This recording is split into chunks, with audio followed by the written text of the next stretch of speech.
Ça y est, t'es lancé. Ouais, ça y est, j'ai lancé. Putain, c'est con parce que j'avais fait une bonne vanne tout à l'heure. Tu veux la refaire? Bah non, je m'en souviens plus. C'est bizarre, j'y crois pas du tout. T'as fait une bonne vanne tout à l'heure. Oh là là là là. Mais ça va être le podcast de la vengeance ou quoi? C'est une petite rivalité, je sais pas pourquoi. Enfin si, je sais totalement pourquoi, mais... C'est de la haine. C'est uniquement de la haine.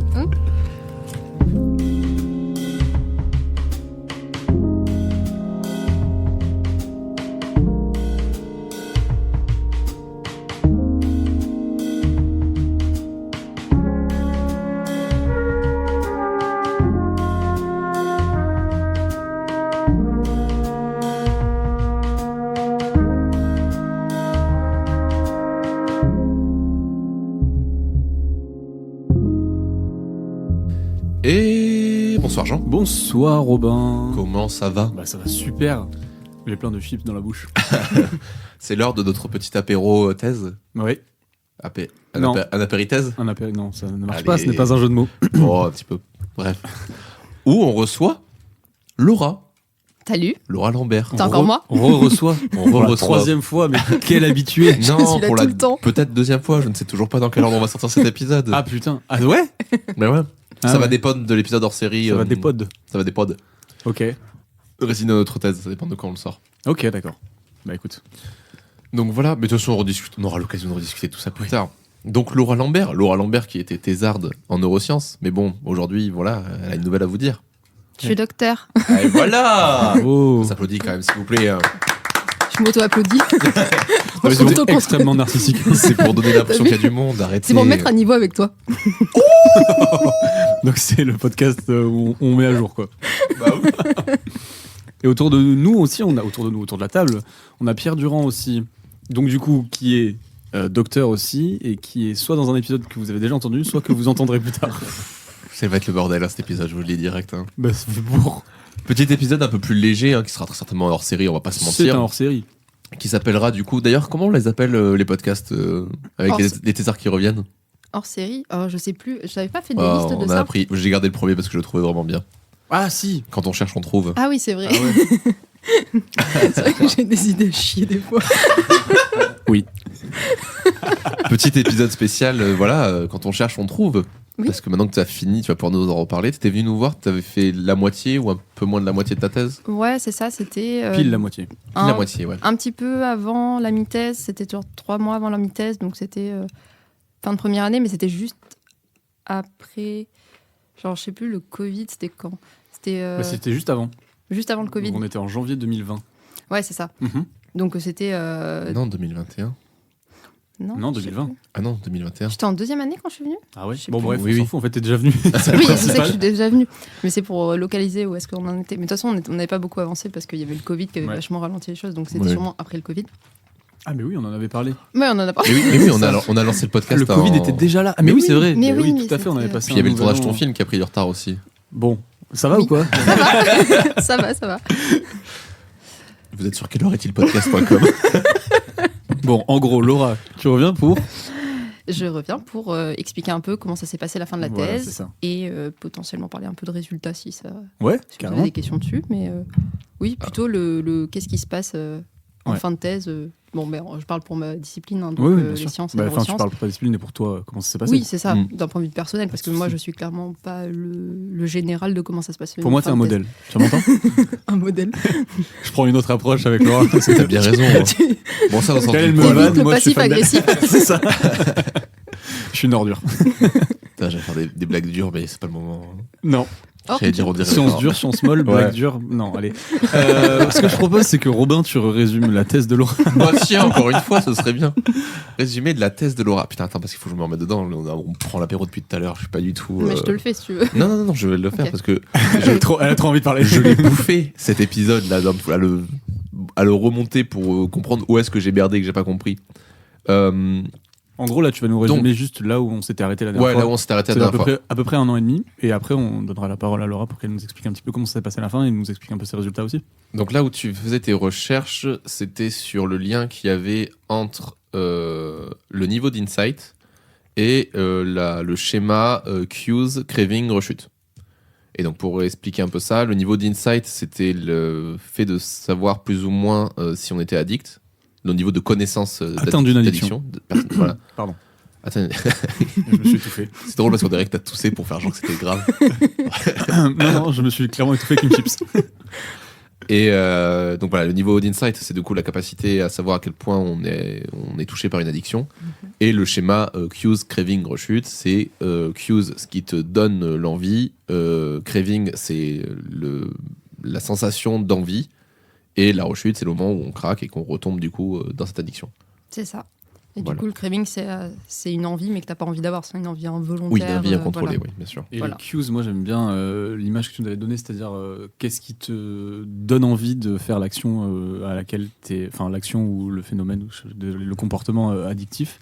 Par exemple, tu disais quand t'es atteint d'une addiction à la nicotine, donc à la cigarette, au tabac, quand tu vois un briquet, ça te donne envie de fumer. Voilà, j'avais bien aimé cet exemple, je trouve ça. Ouais, il y a le fait de voir Tu un parlais de briquet, tes potes aussi. mais voilà, c'est ça. C'est qu'il y a le standard, donc le cues que tout le monde a quand il consomme cette substance, donc le briquet, le cendrier, le paquet de cigarettes. Et puis il y a tes cues personnels qui sont dans quel contexte tu as l'habitude de fumer. Genre tes potes. tu nous Genre avais dit. tes potes, genre Ce sont des ta marque de sales cues. cigarettes et pas Ouais. les autres marques de cigarettes. Ou peut-être si tu fumes des roulés par rapport aux indus, ça t'intéresse plus ou moins. Ça va être ce genre de truc. Genre moi j'avais cité Léa par exemple. Léa, elle se fait Léa. citer à chaque fois. Je vais citer à chaque fois. C'est mon cues. Tu fumes moins avec Léa ces derniers temps, quand même, j'ai remarqué. Hein. Ouais, mais je bois moins. C'est parce qu'en fait, il y a aussi le truc de. Il y a aussi le truc, c'est un truc hyper intéressant ça. Il y a une conférence sur le site, sur YouTube, sur la chaîne YouTube de ATHS, qui est un congrès d'addictologie. Et il y a une conférence qui a été faite par un chercheur du Bordeaux Neurocampus qui s'appelle Serge Ahmed, qui parle des effets de la prise de décision sous influence d'une substance. Et qui parlait du coup du fait que quand tu es sous alcool, que tu en sois conscient ou pas, ça peut être... là, c'était dans un modèle animal, donc ils mettaient les animaux sous alcool, mais sans qu'ils en soient conscients. Et bien, tu as tendance à consommer plus que si tu n'es pas sous alcool, d'une autre substance. Ah oui, mais c'est ce Donc qu'on ça- disait, genre quand tu commences à boire, t'as envie de fumer ou un truc C'est comme ça. ça, c'est que ça Enfin, s'entretient très résumé, vachement bien le truc de quand tu es sous influence d'un truc, ça te donne envie de plus d'autres trucs. C'est pour ça qu'on envoie des textos à ses ex aussi quand on est bourré. Non, c'est parce que ta prise de décision, quand tu es bourré, elle est pas terrible. Je ne fais pas ça, ok? Donc t'as plus de filtre en fait, t'as plus d'inhibition, donc tu vas tout ce qui te passe par la tête, ça devient une bonne idée. Ok, Sauf d'accord. que non. Légitimement non. Et du coup, on commence par quoi? Par un peu justement les conclusions que tu as pu tirer de ces 3 années. 3 années, c'est ça que tu as fait toi? Ouais, j'ai fait 3 années de recherche. 3 ans et 4 mois. Ok. Parce qu'on a j'ai eu une rallonge Covid. C'est vrai, on en avait parlé aussi. Ouais. Ouais, parce que j'avais arrêté les inclusions à chaque fois Ouais, qu'il y c'est avait ça. un Toi, tu confinement. travailles avec des vrais patients, ce que C'est je me ça. disais. Tu travailles pas sur des modèles ou sur des animaux. Voilà. Et Enfin. c'était pas légitimement éthique de les faire venir juste pour une étude de recherche alors qu'ils n'avaient pas le droit de sortir de chez eux pour faire plus d'1 kilomètre. D'accord. Ouais, Il y a compliqué. 2 poids de mesure, tu vois. Donc 3 ans et 4 mois, qu'est-ce que tu veux nous dire un petit peu sur tes résultats en restant assez... Assez simple. Alors en gros, j'ai étudié ce sujet-là, donc le lien entre le fait d'être conscient d'être malade et essentiellement c'était plutôt le craving et ensuite un peu le modèle cues craving, rechute et usage. Et je l'ai étudié de 2 façons, c'est-à-dire la différence entre les individus, c'est-à-dire est-ce qu'une personne qui est plus ou moins consciente d'être malade, est-ce qu'elle va se comporter différemment d'une personne qui est plus ou moins consciente d'être malade. Donc mettons, si t'es pas conscient, peu ou pas conscient, versus si t'es très conscient d'être malade, est-ce qu'au niveau du craving, ça se passe de la même façon? Et à ce niveau-là, ce qu'on a mis en évidence, c'est que finalement, les personnes qui ont moins conscience d'être malades, ou qui ont un plus faible insight, ils ont tendance à rapporter moins facilement le fait d'avoir eu du craving. C'est-à-dire que rétrospectivement, quand tu leur demandes, ils vont dire qu'ils en ont pas eu ou pas beaucoup, comparément à ceux qui ont un meilleur insight, alors qu'en fait, si tu leur demandes sur l'instant, ils en ont a priori autant. Ils Donc en ont c'est pas que- forcément plus, Non, ils en ont pas forcément plus, mais ils en ont au moins autant. mais ils Et en sont donc, pas conscients. mais du coup, quand on leur demande a posteriori, ils ont tendance à le sous-estimer. D'accord. Donc la question se pose de savoir quels sont les mécanismes qui expliquent ça. Est-ce que Mhm. c'est un défaut de cognition et de rappel? Est-ce que c'est parce qu'ils ne l'encodent pas comme une expérience importante et donc ils ne le rappellent pas forcément? Parce qu'il peut se passer plein de choses dans le moment où tu vis quelque chose.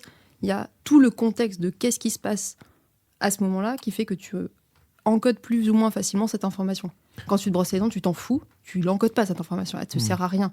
Tu vas pas t'en rappeler de comment exactement tu t'es brossé les dents. Moi aussi. Mais, oui, mais chacun ses fétiches. Mais ça me fait penser, ce que tu dis là, ça me fait penser, on m'avait expliqué que c'est que le cerveau fait volontairement, efface volontairement Abstraction, le truc. oui, c'est ça. Comme par exemple, quand tu tournes la tête, il retient pas image par image toutes les choses qu'il voit quand il tourne Ah, la ben tête, bien parce sûr que que sinon non. il pèterait les plombs. Mais là, on continue, t'as tous tes stimuli sensoriels, là, t'as tes vêtements sur toi, mais heureusement que tu te réfléchis pas aux vêtements que t'as sur toi, à la sensation que ça fait sur ton corps. Mais ça serait infâme. T'as les odeurs, la lumière, il quadrille tout le truc, ta localisation dans l'espace, mais heureusement que tu t'en rappelles pas. Est-ce qu'il y a une question aussi de conscient et inconscient, un peu du coup, dans ce que tu as trouvé? Bah, alors ça, c'est des pistes potentiellement de recherche qu'on aurait sur le fait que peut-être qu'en fait, ils ont peut-être moins conscience de l'expérience de craving, c'est-à-dire qu'ils le ressentent moins consciemment, mais que il se passe quand même quelque chose dans le corps qui normalement devient du craving conscient et qui pourrait expliquer le fait qu'ils s'en rappellent moins et qui en tout cas quand on leur demande ils le rapportent moins. Mais ça va un peu en contresens avec ce qu'on a trouvé sur qu'est-ce qui se passe quand on leur demande sur l'instant, puisqu'ils sont capables d'en rapporter autant. Oui. Donc nous, ce qu'on pense, c'est que c'est plutôt des mécanismes cognitifs qui font qu'ils encodent moins facilement cette information. Oui. Et on a aussi mis en évidence dans un deuxième papier que potentiellement, ces individus-là, ils ont moins de chances d'arriver, donc ceux qui ont moins d'insight, moins conscients d'être malades, ils ont moins de chances de devenir abstinents ou de reprendre contrôle de leur usage quand ils sont en début de prise en charge. Donc ils auraient moins, cognitivement, quelque chose de moins important, ils auront moins de capacité de contrôle de leur comportement par rapport aux autres. Après, quand on fait un peu de la philosophie ou de la science de comptoir, on se dit que effectivement, si des gens sont conscients de leur maladie, ils vont arriver plus facilement à s'en sortir, entre guillemets. Bah oui et non, parce que ça peut être complètement... En fait, il y a plusieurs choses. Tu peux être plus conscient, il y en a qui te diraient, s'ils sont plus conscients, ça va leur causer plus de peine de se rendre compte, et donc du coup, ça va être contre-productif, et ils vont être plus anxieux, plus dépressifs, etc. Ouais, je vois. Alors que finalement, c'est pas ce qu'on retrouve dans les résultats, alors que c'est souvent plutôt contre-intuitif. Ce qu'on trouve en sciences, en psycho et en sociaux, c'est la vie générale n'est rarement le truc majoritaire. Donc ça, c'est ce qu'on a trouvé entre les individus. Et après, il y a le niveau intra-individuel, c'est-à-dire chez un même individu, est-ce que son niveau de conscience de sa maladie bouge au cours du temps? Est-ce qu'elle évolue spontanément ou sous l'effet de quelque chose, des thérapies ou de médicaments ou quoi que ce soit? Est-ce que ça évolue sur un temps long ou sur un temps très court? Est-ce que ce matin, je peux être super consciente et à 14h, ça y est, je suis guérie? Tu vois, c'était un peu ça la question. Ouais. Et du coup, on a utilisé donc, l'application qu'on avait développée pour étudier les comportements des gens. Et on évaluait donc plusieurs fois par jour leur niveau de conscience, qu'est-ce qu'ils avaient fait, est-ce qu'ils avaient consommé, est-ce qu'ils avaient eu du craving, etc. Et ce qu'on s'est rendu compte, c'est que finalement, ce niveau de conscience, même s'il ne fluctue pas forcément beaucoup en termes d'intensité, il fluctue chez les individus au cours du temps. Donc, à un moment donné, on peut être très très conscient d'être malade et à un moment donné, moins conscient. Donc, on n'a pas évalué quels étaient les facteurs qui expliquaient ces fluctuations. Mais ce qu'on s'est rendu compte, c'est que quand l'individu est plus conscient d'être malade, dans les heures suivantes, il va rapporter plus de craving. Alors que quand il est moins conscient d'être malade, donc s'il a une diminution de son niveau de conscience à un moment donné, dans les heures suivantes, il va rapporter moins de craving. Donc il y aurait une influence potentiellement, même si ça c'est des corrélations, même si c'est prospectif, c'est des corrélations, il y aurait peut-être une influence du niveau de conscience et donc des capacités cognitives qui expliquent ce niveau de conscience sur le fait de pouvoir rapporter correctement son craving dans les heures suivantes. Et ça, c'est hyper important en recherche, parce qu'on étudie toujours le craving en demandant à l'individu, parce qu'on n'a pas de biomarqueur, donc on est obligé de demander à la personne est-ce que tu as eu du craving ou pas. Et c'est aussi important en clinique, parce que finalement, les médecins, ils demandent toujours de façon rétrospective aux patients, alors du coup, dans le mois précédent, depuis qu'on s'est vu la dernière fois, est-ce que vous avez eu du craving? S'il n'est pas capable de le rapporter, le médecin, il va se dire, ce patient-là, il n'a pas beaucoup de craving, et donc du coup, je ne vais pas agir là-dessus. Alors que finalement, peut-être qu'il faudrait. Donc ça, c'était le deuxième versant de la thèse, donc le niveau intra-individuel.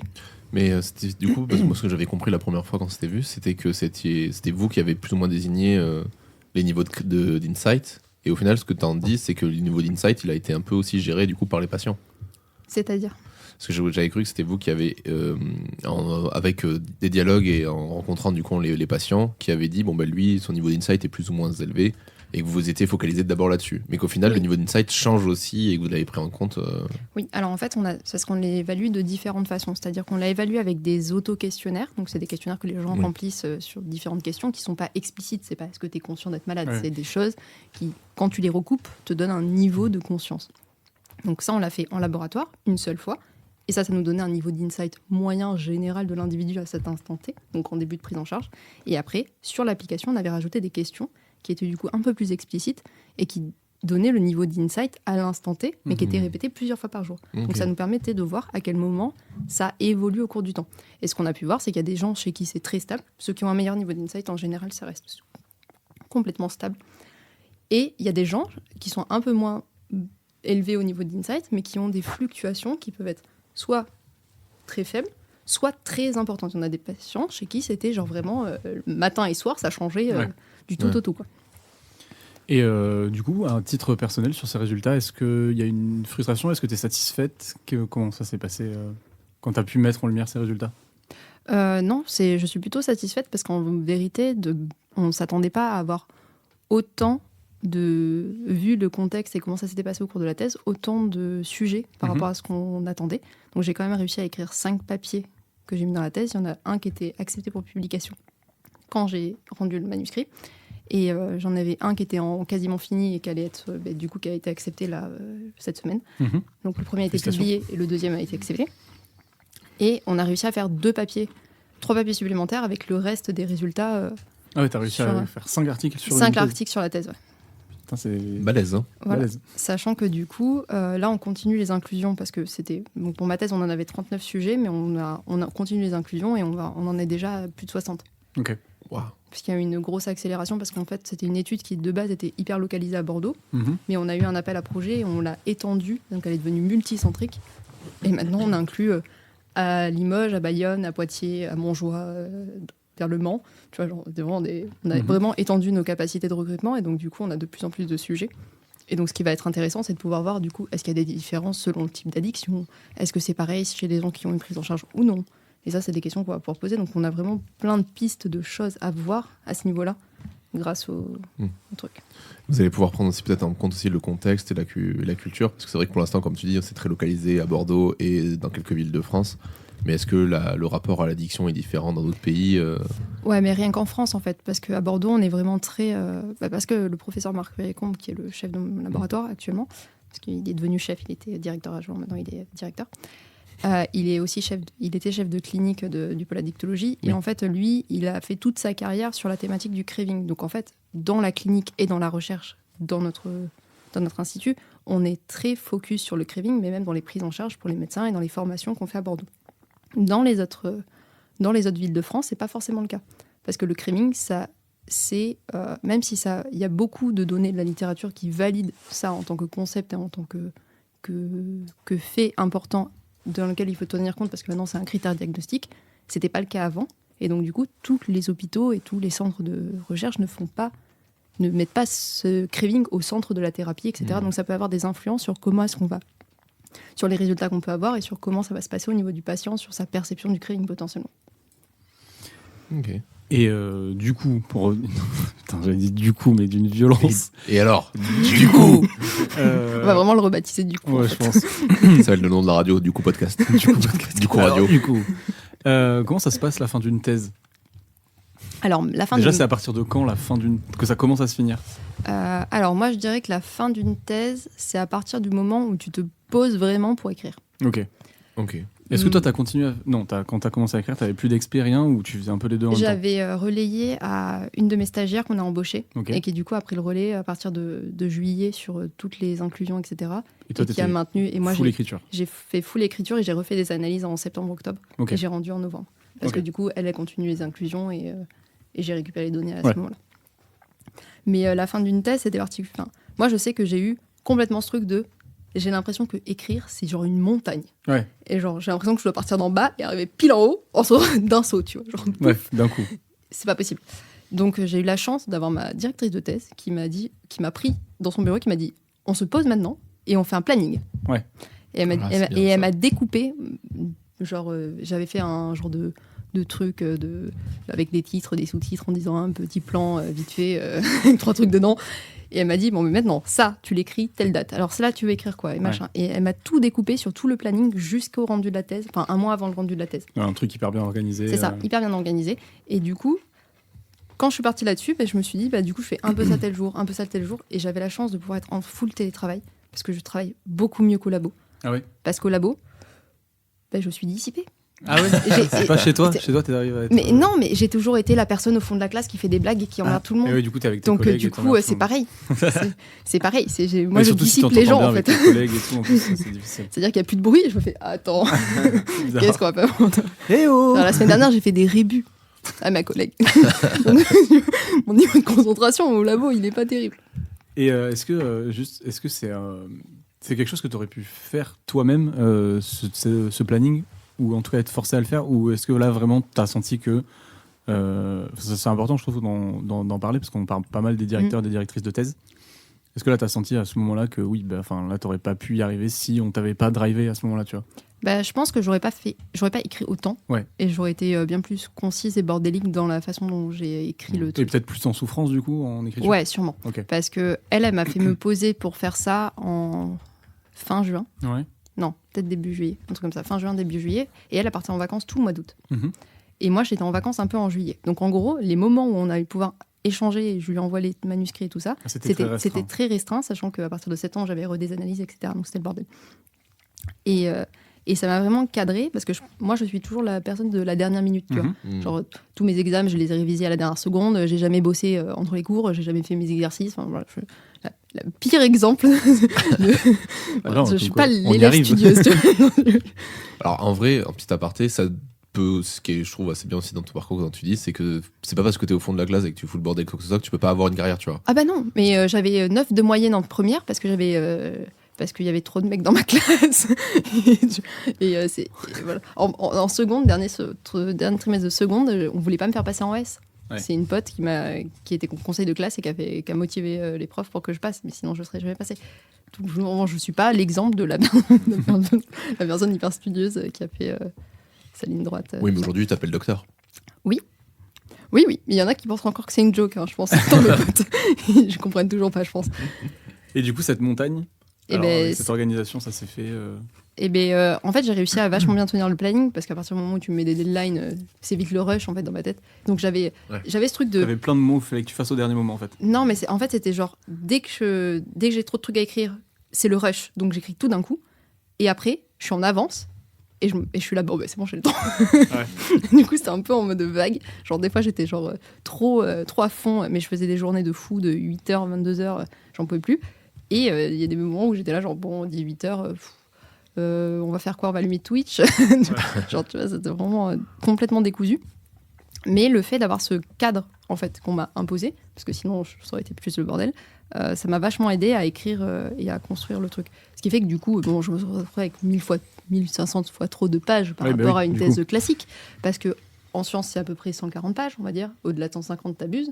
J'ai fait 286 pages. Ah ouais. Et ça a été accepté, 286? Oui, non, mais il n'y a pas de limite, en fait. C'est juste qu'à partir du moment où t'écris trop, les gens, ils lisent plus, tu vois. La limite, tu les as noyés dans... La limite, c'est le niveau d'intérêt des gens quand ils lisent. Si t'es là pour raconter ta vie, on va te faire, c'est bien, mais écris ta biographie, on s'en fout. Et on la lira pas.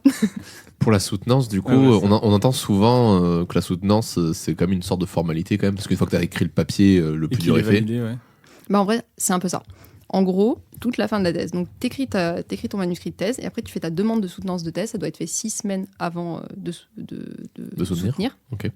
Et moi, j'avais la deadline à la fin de mon contrat, qui était en 31 janvier, je devais avoir soutenu. C'était imposé par l'école doctorale et par la fac, parce qu'on avait une rallonge et on n'avait pas le choix, on ne pouvait pas déroger à ça. Okay. Et donc, du coup, moi, ma deadline, c'était 30 novembre. Si au 30 novembre, j'ai pas rendu ma thèse, c'est dead. Tu te démerdes. Et donc, t'es juste plus payé, non? C'est tout? Non, ils avaient imposé le fait de soutenir avant la fin du contrat. Parce que c'est une thèse financée. Ouais, mais des fois, tu peux t'es pas obligé de continuer avec le financement, mais tu peux soutenir plus tard. Oui, mais parce qu'en fait, d'habitude, ils ont ce truc de... comme tout le monde commence en septembre-octobre, si tu soutiens en décembre, c'est la même année, tu vois, dans la tête. T'es pas obligé de repayer une année scolaire. Nous, ils nous ont fait repayer une année scolaire, ceux qu'on finit en puisque janvier, t'avais etc. 4 mois de rab. Donc, du coup, ils ont été hyper restrictifs sur à quel moment tu veux le droit de soutenir, etc. Et donc, du coup, je sais plus ce que c'était la question parce qu'on s'est que C'était dérivé. après, en fait. C'est du coup la soutenance, Ah oui, la comment ça se soutenance, passe les modalités. Et donc, du coup, tu constitues ton jury de thèse, c'est validé par l'école doctorale. Et en fait, une fois que tu as fini ta thèse, tu rends ta thèse, tu l'envoies à des rapporteurs. Donc, tu choisis un ou deux rapporteurs qui sont des professeurs dans d'autres universités qui vont émettre un rapport sur ta thèse et qui vont t'autoriser à soutenir. Donc, en gros, à partir du moment où ils t'ont autorisé à soutenir, il n'y a pas d'ambiguïté, sauf si c'est vraiment une catastrophe ta soutenance, sur le fait que tu vas être docteur. Oui. Mais comment ça peut être une catastrophe, une soutenance? Bah, il y en a, ils sont pas du tout à l'aise en présentation. Mais après, c'était pas du tout à Non, l'aise mais en même si t'es pas à présentation. l'aise en présentation, tu fais une mauvaise présentation, mais c'est pas ça qui va Oui, pas c'est amener ça. ce docteur. ton En fait- travail, quoi. C'est vraiment genre, si t'arrives et que tu sabotes ton travail. Ouais, je pense que le cadre où ça pourrait s'appliquer, c'est s'ils se rendent compte que la personne qui a écrit la thèse n'est pas la personne qui soutient. Oui, voilà, c'est ça. Oui, Genre voilà. que vraiment la personne, elle s'est fait tout faire par quelqu'un d'autre et qu'elle arrive, elle est en touriste et qu'elle connaît rien. Mais Oui, c'est c'est le rare. seul cas où je pense que ça pourrait arriver. Je pense que c'est très rare les gens qui se sont plantés à la soutenance et en mode genre non, t'es pas docteur. En plus, Parce genre, que- je pense que tu as une deuxième chance, tu vois, une deuxième soutenance. Oui, Il doit y De avoir toute façon, quelque chose si, comme ça, ouais. de toute façon, le rapport de thèse qu'ils émettent, ils te disent pas tu soutiendras jamais. Ils te disent tu n'es pas prêt à soutenir, Oui, voilà, c'est tu ça. continues. Hmm. C'est tout. Il n'y a pas de. Il n'y a pas de Oui, il y a grosses pas de truc, genre, implications, c'est de pas- grosses c'est pas t'as contraintes, raté. etc. Et je m'incruste dans le podcast. Bonsoir. Bonjour. Bonsoir. Après 30 minutes.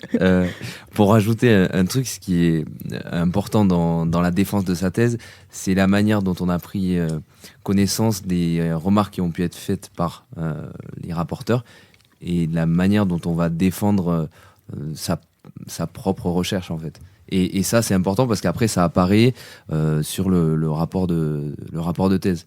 Et le rapport de thèse fait partie un peu du CV du doctorant, de ce que j'en ai compris. Ok. C'est ça. Sachant qu'ils peuvent émettre des avis chacun. En fait, il y a un transcrit exact de ce qui s'est à peu près passé en termes de questions, comment tu as répondu, etc. Donc, il y a quelqu'un qui prend des notes et qui fait ça. Et par exemple, moi, dans mon jury de thèse, on avait choisi pas que des... En fait, tu choisis ton jury de thèse. C'est-à-dire que c'est le laboratoire, c'est toi, c'est ton directeur de thèse qui choisit je le savais jury pas de thèse. ça. C'est pas... Enfin, c'est toi qui choisis, tu demandes à des gens et les gens acceptent. Oui, c'est ça, mais en normalement, gros, ils c'est acceptent. toi. C'est-à-dire qu'en fait, tu peux complètement constituer un jury de gens qui sont complètement d'accord avec toi, tous. Ouais, Donc ça va complètement dans ton sens, donc tu n'auras pas de détracteurs qui vont te dire ah bah non, c'est des conneries ce que vous faites. et les tracteurs. Oui, en plus, je parle pas en face du micro, Parle c'est au super. micro, s'il te plaît, ouais. Mais du coup, nous, on avait fait le choix de pas forcément travailler avec que des gens, enfin de demander qu'à des gens qui étaient complètement en accord avec nos concepts sur le craving, etc. Ah, Ce c'est qui cool. fait que du coup, dans mon jury de thèse, il y a eu énormément de questions sur et C'est de le but remises en aussi, question sur les concepts qu'on avait mis en place, etc. Et sur qui étaient du coup en accord avec certains membres du jury, mais pas avec tous les membres du jury. Et ça a été une grosse discussion sur les concepts, le pourquoi. Mais en fait, le but de cette soutenance, c'est plutôt d'avancer sur les c'est concepts ça. et de la compréhension du sujet, et pas du tout de casser le doctorant. Oui, parce qu'on voit la soutenance et le rapport de thèse comme une fin en soi d'une thèse, mais en fait, c'est vrai que, comme tu dis, quand tu invites des gens qui. Et c'est souvent ce qui est fait, quand tu invites des gens qui sont pas en accord avec toi, c'est que ça soulève des débats, et même au sein du jury, c'est-à-dire que ça va être avec le Mais c'est doctorant, avec, là, en l'occurrence, Ah mais moi, ils l'Université se de Bordeaux. répondaient, les miens. Voilà, c'est ça. Et du coup, ça soulève aussi. Une thèse soulève d'autres questions. Enfin, c'est le principe d'une thèse, c'est de pas justement s'arrêter à la fin de. Tu réponds C'est pas ça. à toutes les questions, quoi. C'est ça. Loin de là. Et puis moi, les conclusions de ma thèse m'ont amené à plein de perspectives possibles de qu'est-ce qu'on va faire avec Mhm. ces résultats. Parce qu'en vrai, on peut faire plein de choses par rapport à ça. Et après, du coup, la soutenance. Enfin, déjà, ta soutenance, j'imagine qu'elle s'est bien passée. Oui, ma soutenance s'est très bien C'est passée. quand même quelqu'un d'assez à l'aise à l'oral. Oui, on m'a dit que j'avais fait un diapo très pédagogique. Ah, dommage. C'est pas forcément une très bonne. Mais si. Ça veut dire qu'il y avait Ah, des je croyais membres de... pédagogique en mode carré, en mode scolaire. Non, Ok, pédagogique dans le pédagogique, sens compréhensible pour tous les membres Ok. du jury qui n'étaient pas forcément des spécialistes dans tous les domaines que j'abordais. Ah, bah, Bah, c'est Parce qu'en cool, fait, c'est hyper compliment, du coup. Moi, j'avais un gros jury, j'avais genre 6 personnes, et j'avais fait en sorte d'avoir des gens qui étaient spécialistes, mais de un des trucs que j'avais, tu vois. Et donc, du coup, j'avais des spécialistes de l'étude en vie quotidienne, des spécialistes de psychiatrie, des spécialistes du craving, des spécialistes de l'addiction, mais pas forcément que de l'addiction chez l'homme, mais il y a aussi de l'addiction chez l'animal. Et donc, du coup, cette pluralité dans mon jury faisait qu'ils connaissaient pas tous ce dont j'allais parler. Hmm. ni comment ça se passait, ni de Oui, quoi donc ça... tu donnes un petit cours en fait. Donc en fait c'est ça, c'était un cours en fait ma thèse. L'introduction de ma thèse c'était un cours. C'est trop bien. C'est Et ce qui génial. fait Mais que moi du j'ai le coup- seum d'avoir raté ça. Ce qui fait que du coup dans mon jury il y avait des potes à moi qui ont compris ce que je racontais. Ouais. Parce que c'est ce qu'ils avaient c'était l'air de tellement dire, un ouais. cours que C'est trop bien. du coup... Mais en plus j'ai un sujet relativement simple à expliquer parce que c'est... Tu trouves? Non mais ce que je veux dire c'est que le mot addiction ça va, tu vois. En fait, ça parle à tout le monde déjà. Donc, Ouais, c'est ça. C'est Pas facile forcément à bien, conceptualiser, mais c'est des trucs faciles à expliquer. Si je te parle du récepteur MDMA, tu vas faire D'accord. Le récepteur MDMA. Oui, les récepteurs dans le cerveau. Tu vois, si je travaillais sur Tu ça, t'as dit ça un serait oui plus... d'une condescendance. Oui, bah oui. Bah oui. Voilà. Non, mais ce que je veux dire, Mais c'est ouais. que si je travaillais là-dessus, ça serait bien plus compliqué de t'expliquer des Ouais, choses. bien sûr. Mm. Et après, du coup, cette soutenance qui s'est bien passée, est-ce que tu as eu ce coup de blues d'après-thèse? Ou toi, Eh tu ben, savais ça- direct que tu allais renchaîner sur autre chose ou pas? Ben, j'ai été embauchée au laboratoire. Donc là, je suis j'ai un poste d'ingénieur de recherche au Mhm. laboratoire pour 6 mois. Je finis en septembre. Donc c'est pour finir les papiers, etc. Ouais. Puis j'ai des stagiaires encadrés et tout ça. Mais j'ai eu cette... En fait, j'ai pas eu de transition entre les deux parce que j'avais pris des congés avant ma soutenance. Donc moi, je suis la meuf barrée qui prend tous ses Ouais. congés. De toute façon, on en avait parlé. Toi, tu respectais tes horaires et tes congés. Donc, Oui, bah, je le fais toujours. Hein. Bah, t'as bien raison, c'est ce qu'il faut. Donc j'avais pris des congés avant, donc je l'ai pas fait après parce qu'on avait trop de projets à Mhm. faire et qu'il y avait l'assemblée générale du labo, la reconstitution des équipes et tout ça, c'est trop le bordel. Du coup, j'ai laissé traîner et genre mi-janvier, j'ai eu un coup de descente de morale de ouf. Genre j'étais Ah ouais. démotivée de tout, j'avais plus du tout envie de bosser et j'en ai discuté avec ma directrice de thèse. Et je lui ai dit, elle m'a rassurée sur le fait que qu'elle avait vécu un peu ça, parce que Ouais. tu vois, moi je suis très drivée par les deadlines. Mhm. Et quand il n'y a plus de trucs à faire, moi je Ah oui, suis ça là, fait mais bizarre. Ouais. oui, j'ai le temps, tu vois. Genre, Pourquoi je ça le peut fais attendre dans 6 mois, on s'en fout, tu vois. Oui. Et du coup, j'ai pris une semaine de congé et ça va mieux, tu vois. Mais, Ouais. mais Ouais, oui, t'as j'ai eu eu ce un- truc. Alors que je l'avais pas du tout eu en thèse. J'ai jamais eu ce truc de. Genre, je me suis jamais sentie mal en thèse. Bah justement, c'est après quand tu l'as plus en fait. Enfin, quand t'es Oui, plus dans et le pourtant, rythme j'étais de- pas dans le truc de l'excès où les gens qui travaillent de 8h à Ouais. 22h et qui en peuvent plus de leur vie et qui font que ça. Mm. Donc, j'ai pas eu ce truc-là. C'est juste Je pense que. que Moi, je pense que, en fait, comment je l'ai interprété par rapport à moi, c'était plutôt pas le fait que j'ai fini ma thèse et que c'était une grosse masse Mhm. de travail et que maintenant je suis obligée de faire ça. Moi, c'était juste la fin de je suis un enfant, tu vois. ouais, mais c'est ce que j'allais dire, c'est que chacun a C'est son- que c'est la fin des études. C'est ça. T'es plus étudiante, C'est-à-dire t'as que plus je ta suis- carte je suis plus à étudiante, l'école, et puis, c'est la fin du monde. Et il y a Je plus suis plus à personne qui est l'école. derrière toi qui te dit alors tu vas rendre ce papier à telle date et tout. Ouais. Mais ouais, non, mais c'est pas le fait d'être encadré parce que j'avais une thèse relativement autonome, Mhm. mais plutôt le fait d'être. De pas être dans la vie active. J'ai pas envie d'être dans la vie active. Tu vois. Je me suis jamais dit, je vais avoir une maison, je vais avoir un chien jaune et une bagnole, je vais faire des enfants. Un et, chien jaune.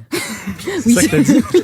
Non mais personne n'a relevé ça, elle est complètement folle. Hein. C'est moi ou personne n'a bougé. Elle a dit un chien jaune. oui, mais parce que je pense au cliché du labrador et du scénic, tu vois.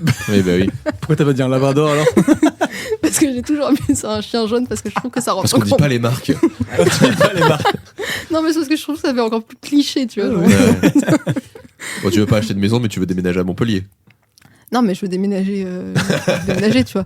Genre, Ouais, Voilà. donc petit coup de mou là. Ouais, après. voilà, Ouais, c'était Et en ça. gros là, donc t'as 6 mois où tu finis un petit peu ce que t'as pas pu finir pendant ta thèse. Ouais, c'est ça. Et après, toi, t'as envie de faire quoi?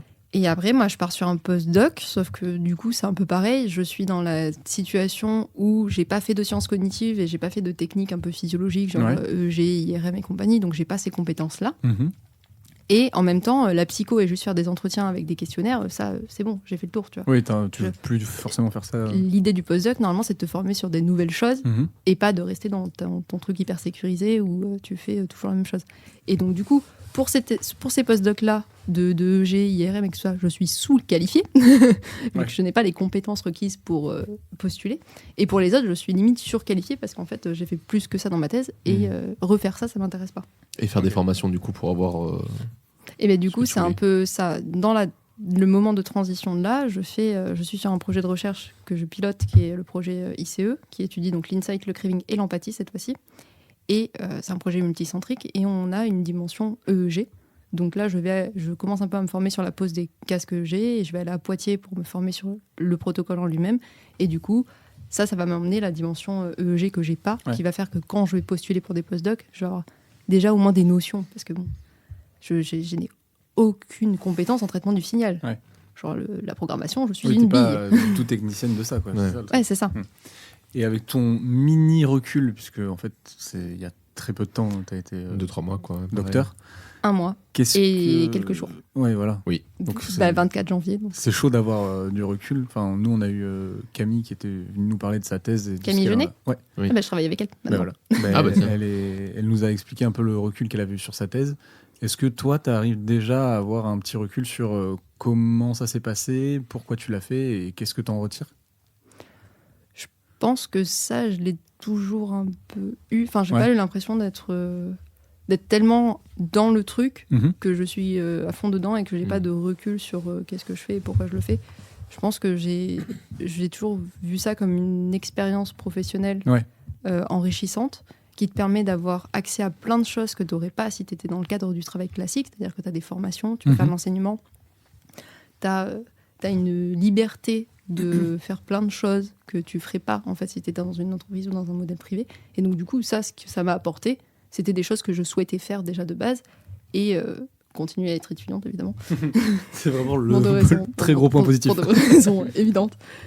Et pas que pour les réductions évidemment. Il y a, Si. il y a beaucoup de gens qui me disent, mais même là, je connais 2-3 personnes qui, à 40-50 piges, sont en mode, mais je veux continuer la recherche, quoi. Ouais. J'ai l'impression qu'il y a vraiment la team qui, quand ils rentrent dedans, c'est fini, ils peuvent pas Mais c'est un ressortir, jeu quoi. en fait. Ouais. C'est fun. C'est genre moi je vois ça comme un truc rigolo, tu vois. C'est comme Twitch en fait.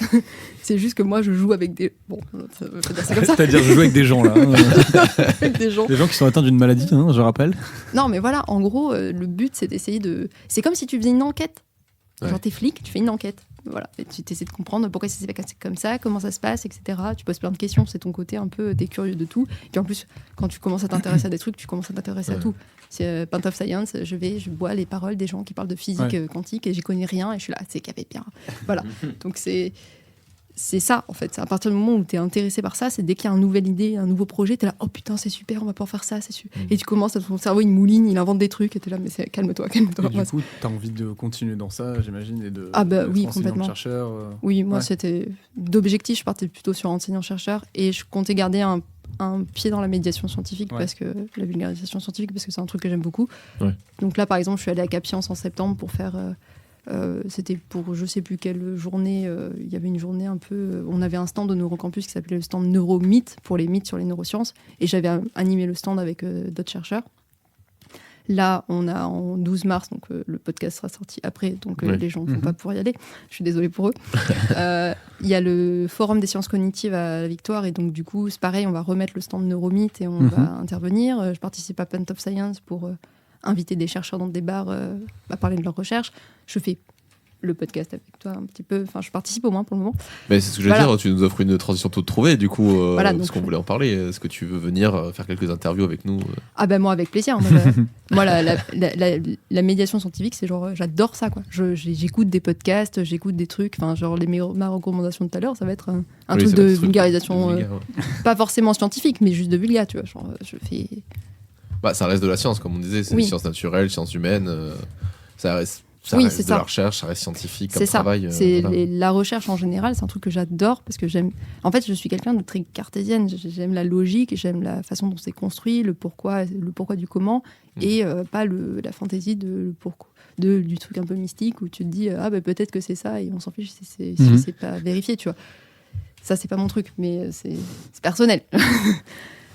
Bah, t'as le droit d'être cartésienne. Hein. Voilà. Et donc du coup, oui, j'aime bien la rigueur de la science et le côté, l'approche très structurée et logique, quoi. Bon, mais Bah écoute, on a fait un joli tour de table, Petit hein, tour. c'est pas mal déjà. tu voulais rajouter quelque chose sur ton expérience de thèse? J'allais te demander si c'était à refaire, est-ce que tu le referais, mais je Bah pense oui, que la du coup, réponse la réponse, oui. est assez Mais claire. en vrai, ouais. Elle aimerait Mais, alors- être étudiante d'ailleurs. mais tu vois, c'est typiquement genre, on a un projet avec Camille Genet, Ouais. qui a un projet de thèse qu'on a déposé pour un appel à projet interne au Neurocampus. Mais ce projet-là, mais tu me dis, tu refais une thèse dessus, je fais, allez. La meuf vient de Super, finir ce sa thèse, projet. elle repart sur une T'es Allez. le docteur, mon pote. Allez. Et j'étais au fond de la classe. Mais parce qu'il est super ce projet. Genre, moi, Bah voilà, t'as ta réponse. Oui, mais de toute Refaire façon, je une me thèse suis dessus. très bien de la Est-ce que si réponse. c'est à faire, tu le refais? Oui, d'ailleurs, je vais le refaire. non. Et je commence demain. Voilà, c'est. Non, parce que j'aime bien un peu être chef et décider. Donc, Ah ouais. j'aime bien un peu l'autonomie du chercheur quand même. Mais du coup, on n'a pas prévu ce qu'on faisait après. Qu'est-ce qu'on passe au reco? Oui, bah, nous allons passer On aux passe aux recommandations. Allez. Oui. Qui veut se lancer? Tintin. Tintin. Allez, c'est moi. Vas-y. Du coup, moi, je vous recommande le livre que tu as, toi, Salut. et que tu n'as pas encore lu. Ouais. Le livre de Ben Never. Ben Never, on dit Ben Never Never. Oui, Never, Never. c'est ça. J'ai commencé à le lire, donc du coup, je l'ai pas fini, mais déjà de ce que j'en ai lu, c'est super. Donc voilà. Si vous connaissez, achetez son livre. Si vous connaissez pas, Tu peux dire il est juste là ou on a juste pas de là. vidéo Ouais, mais il n'y a pas la vidéo. Non, c'est Je ne suis pas viril, donc du coup, ça parle de son rapport à la virilité, à la masculinité, et qui est très intéressante, surtout là, enfin aujourd'hui, quoi, dans notre époque. Donc voilà, si vous avez un problème avec votre virilité, ou si vous avez un problème avec les hommes, ou si vous êtes un homme, enfin en fait, si vous êtes n'importe qui, foncez lire ce livre, c'est super intéressant. Moi, je vais le lire quand il l'aura fini. Voilà. Ouais. J'ai pas commencé encore, mais ça va, il va y passer assez vite, je pense. Pourtant, c'est bizarre, ce titre, il pourrait coller à ta vie. Oh, que ça gêne pas. Mais en plus, il y a des images. Il y a des C'est vrai images, qu'il y a des regarde. images, c'est vrai, aussi. Regarde, c'est facile. Non, Et il mais- était au et alors, il est Frame très beau. Festival et il faisait des signes. Oui, mais pareil, tu vois, le Fred Festival, c'est comme le Paint of Science, ça fait des années que je dois y aller et que j'arrive pas à trouver le C'est temps d'y aller. super. Il y avait Manon Bril et c'était super. Bah, écoute. Voilà. Faudra que je regarde ça. Moi, j'avais une reco un peu particulière à faire parce que c'est un peu d'autopromo aussi en même temps. Mais bon, Je Oh, recommande le mon podcast. chacal. on a gagné, donc bon, j'ai envie de dire merde. Ah, mais oui, putain, mais je voulais le recommander en plus. Mais Ah non, mais oui, t'inquiète, je je sais vais. quoi Mais, tu parles. mais de quoi parle-t-il tous De quoi Oh là là. parle-t-il Et bien, du coup, j'ai participé avec Mathilde Palmier, qu'on a toujours pas reçu, mais qu'on va. Alors, je crois qu'elle voulait attendre d'avoir fini sa thèse Ouais. pour qu'on. Mais on a pour reçu venir. Diane, On a une reçu collègue. Diane, c'est un peu pareil. Pas du tout, C'est les pas du mêmes, tout, non rien à voir. C'est pas grave. Voilà, avec Mathilde, on a fait un petit film pour le concours Dance Your PhD. Alors, je ne sais pas si les gens qui écoutent connaissent, mais en gros, c'est un concours où on vous demande de mettre en chorégraphie votre thèse et du coup de la danser. Donc, bien évidemment, sur papier, je me suis dit, mais qu'est-ce que je vais bien pouvoir faire avec ça? Mais c'était pas à toi de chorégraphier la Alors, moi, thèse, j'ai pas, heureusement. j'ai pas chorégraphié, mais c'est moi qui ai fait toute la réalisation par Non, mais oui, contre, voilà, c'est derrière. ça ce que j'allais dire, c'est que toi, t'étais à la réal. Et voilà, donc du coup, on a fait un petit film de 5-6 minutes à peu près, avec des musiques libres de droit, dont une que j'ai composée. Saurez-vous trouver laquelle? Bravo. Non, et vous avez gagné. Et du coup, on a gagné concours, le concours. Alors, on n'est pas les grands gagnants, parce que les grands gagnants en face, c'était Ouais. une boîte de prod qui l'a fait. Donc forcément, quand t'as 20 personnes qui sont payées, c'est beaucoup plus simple que 2 qui sont pas payées. Oui, c'est clair. Mais bon, au moins, on a Mais fait... t'as gagné triche la un peu. catégorie chimie. Mais on a gagné la catégorie chimie avec Mathilde. Merci. J'applaudis tout seul. T'as le droit de t'applaudir, moi je me suis applaudi. Allez, on s'applaudit. Allez, on applaudit. Si vous donnez l'impression qu'il y a beaucoup de monde, vous tapez pas loin. Parce que si on applaudit là, ça fait de loin. Ouais. Non, voilà, donc du coup, on a fait. Alors, je pourrais pas vous donner le titre de la vidéo parce que c'est extrêmement long, mais je le mettrai en lien Ouais, dans, il faut. dans la description des épisodes. Mais voilà, on a fait une petite vidéo qui est très sympa. Elle sera exposée au Festival des Moissons à Bordeaux. Je sais pas quand sont les dates, ça doit être en mai aussi à peu près. Faudra que je redemande à Mathilde. C'est en avril, je crois. On aura fait avril, ouais. On aura fait une version française d'ici là parce que là, on a du coup que la version internationale. Et oui, parce qu'en fait, c'est un concours international, c'est ça que j'ai oublié de dire. Non, mais Et félicitations. voilà, on est publié dans Science et je n'arrive toujours pas à capter ce qui se passe actuellement. C'est ouf. Mais voilà, je suis super content. En vrai, j'étais très fier du résultat. J'avais bon espoir d'être premier. On n'était pas premier, mais quand je vois qu'ils sont les premiers, je suis pas déçu. Oui. Félicitations. Donc voilà. Et félicitations aussi aux premiers du coup, parce que vraiment leur vidéo déboîte. Hein. Ah C'est ouais. vraiment Oui. très, J'irai très la chouette. voir, Hein. du coup. Mais bon, s'ils sont 20. Ils font du pain. Et c'est des bactéries du pain et tout ça. Enfin, Ah j'ai- ouais, stylé. Et c'est sur du rap en mode années 90 et l'ambiance est en mode années 80 avec Bah, des écoute. coups dessus et tout. Mais après, voilà, il y a une boîte de prod derrière. Qu'est-ce Oui, que tu veux c'est que je ça. fasse? Je peux pas rivaliser Ça comme ça. triche. Non, ça triche pas, c'est comme ça. Non, ça c'est triche pas pas, la ça- même catégorie. Ça met les moyens. C'est Ça pas met les pareil. moyens. Oui, voilà. Mais, c'est de la recherche publique. Parce que nous, on n'a pas les moyens de payer Bah, ça. c'est pas les Français déjà qui ont gagné. Hein, donc, Ah, voilà.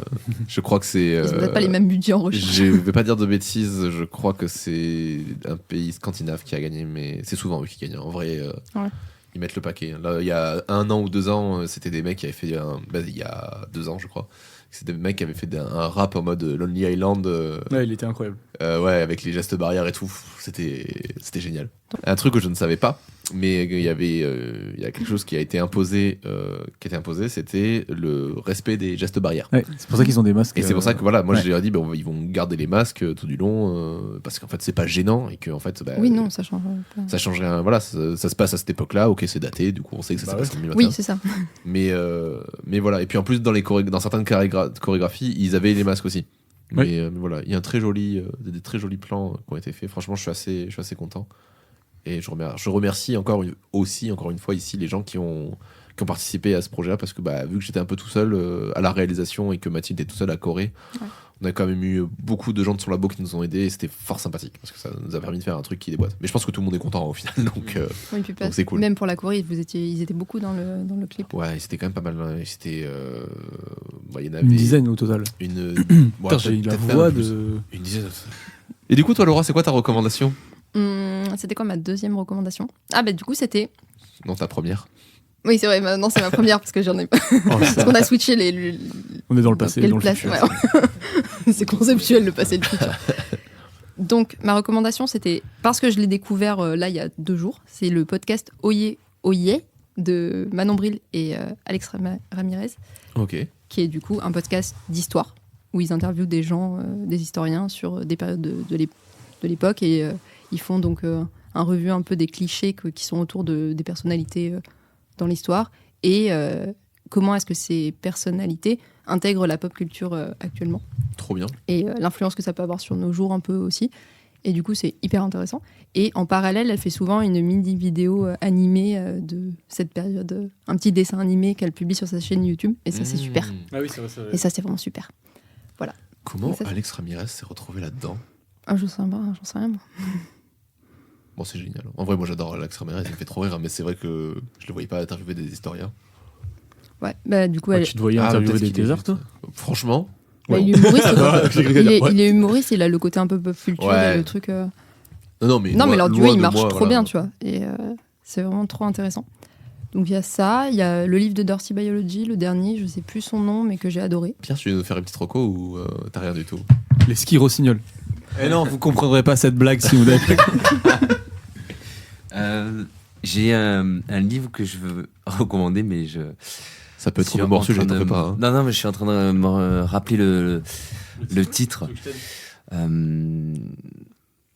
C'est les 10 théories qui vont vous permettre de prendre de la hauteur, quelque chose comme ça. Alors c'est un bouquin, donc c'est un peu orienté, bon j'allais dire développement personnel, mais pas vraiment.